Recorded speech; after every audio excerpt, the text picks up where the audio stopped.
Dick Roche est ministre irlandais pour les affaires européennes, en charge d'une mission de poids, encourager son pays à voter oui au second référendum sur le traité de Lisbonne le 2 octobre. Consulté une première fois en juin 2008, les Irlandais avaient rejeté le traité à 53,4%, provoquant une véritable onde de choc.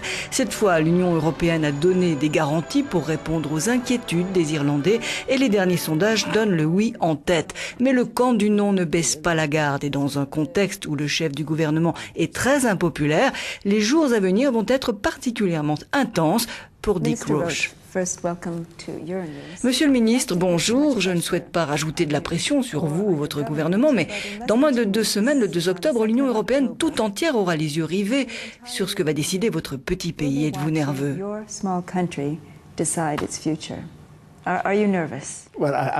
Je vous mentirais si je vous disais que je ne suis pas nerveux.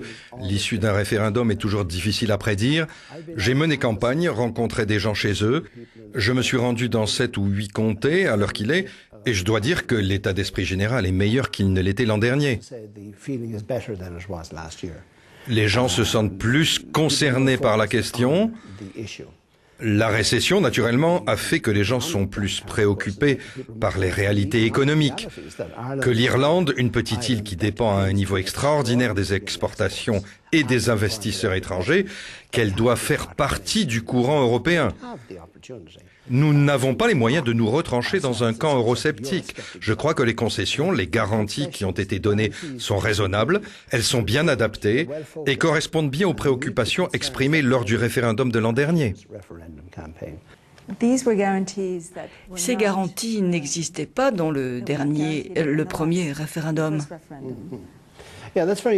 Effectivement, il est très important de le préciser. Après le dernier référendum, nous avons fait une analyse très poussée pour comprendre ce vote des Irlandais, pourtant très positif vis-à-vis de l'Europe. Nous sommes presque les plus positifs des 27. Pourquoi les Irlandais, qui sont très positifs, ont-ils dit non au traité de Lisbonne? Mais quand vous regardez attentivement point par point, une chose est apparue évidente, c'est que 80% des gens, qu'ils aient voté oui ou non, ou qu'ils n'aient pas voté du tout, ces gens sentaient qu'une place au sein de la Commission était fondamentale. Ils n'avaient pas l'impression que la Commission représentait l'Irlande. Ils sentaient qu'il est important pour un petit pays d'avoir une place à la table de la Commission. Et cela a été l'un des premiers pas positifs. Un point bien moins positif, c'est la popularité en ce moment de Brian Cohen, une popularité constamment faible. Ne craignez-vous pas que ce référendum ne se transforme en un vote protestataire contre lui et son gouvernement? Vous avez raison, les sondages sont très défavorables à notre parti en ce moment. Ils sont les plus bas de notre histoire, et notre histoire est longue. Mais je crois que les gens font la différence. Nous étions en campagne hier soir dans ma ville, la ville où je vis, Bray, et c'était très intéressant. Les gens disaient, nous ne sommes pas d'accord avec certaines choses que vous faites au gouvernement, mais nous allons voter oui. Les électeurs font ce choix et ils savent parfaitement que dans l'avenir, il va y avoir une élection générale et qu'il sera temps alors de dire si le gouvernement a bien travaillé ou si quelqu'un d'autre peut mieux faire. Là, ce n'est pas le moment. L'une des attaques du camp du non a été de dire que votre gouvernement a autorisé la Commission européenne à imposer un nouveau référendum.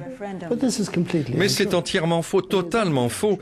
Je sais, plus le mensonge est gros et plus on le répète, et plus les gens vont le croire. Mais en rien cela ne le rend vrai. Il n'y a aucune question à se poser sur l'attitude adoptée par les chefs d'État et de gouvernement et par les institutions de l'Union européenne. Attitude qui a été incroyablement respectueuse. Ils ont admis que les Irlandais avaient parlé. Au vu de notre Constitution, ce sont les Irlandais et eux seuls qui sont souverains. Ce sont eux qui peuvent amender la Constitution. Ils représentent l'autorité souveraine et ils doivent être écoutés. Mais quand vous dites que les Irlandais sont souverains et que c'est la démocratie, encore une fois, l'an dernier, c'est le non qui l'a emporté. Les gens ont voté non. Et on peut le dire aujourd'hui, vous appelez les Irlandais à voter sur le même traité.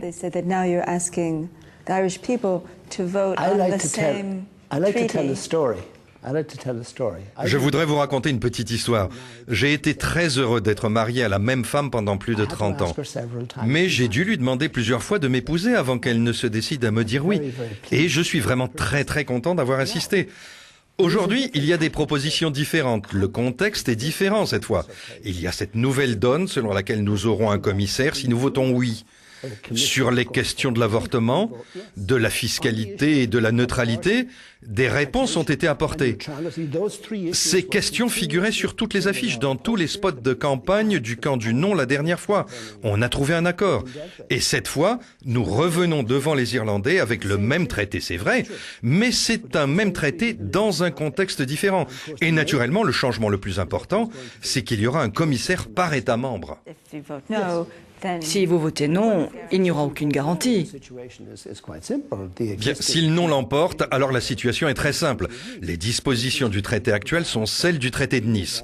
Et le traité de Nice stipule que si les États membres atteignent le nombre que nous sommes aujourd'hui, il y aura un nombre moins important de commissaires que d'États membres. C'est la loi. Nous avons ratifié ce traité, tout comme l'ont fait les autres États membres partenaires. Les Irlandais ont voté. Et le traité a été ratifié. C'est la position légale et aucun pourparler de plus n'amènera autre chose que la position légale.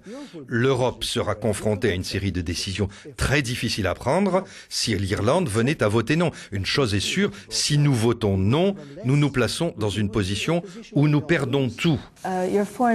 Votre ministre des Affaires étrangères a insisté en disant que le gouvernement ne démissionnera pas si le référendum échoue le 2 octobre.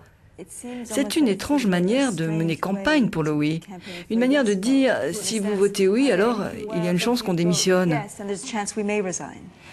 Non, ce n'est pas le cas. Il répondait alors à une question très précise, et cette question très précise n'avait rien à voir avec le référendum. Si le non l'emporte, démissionnerez-vous? Naturellement, si tel est le cas. Et si vous répondez oui, cela transforme le référendum en une élection générale. On ne parle pas de cela. On parle d'un référendum qui doit se prononcer sur le traité de Lisbonne, point final.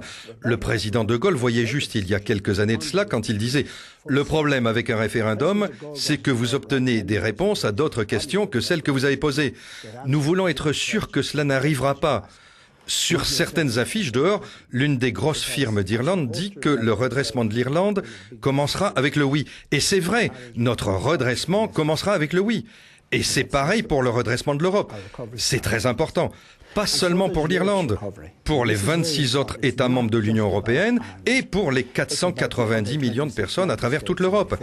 Il est dans l'intérêt de chacun que l'Europe devienne un espace plus démocratique. Il est dans l'intérêt de chacun que nous ayons une structure institutionnelle plus performante. Et il est dans l'intérêt de chacun que notre voix soit plus forte à travers le monde. Ce sont trois choses que le traité de Lisbonne veut développer. Plus de démocratie, plus de compétences et plus d'efficacité. Qui s'oppose vraiment à tout cela? Who opposes any of that?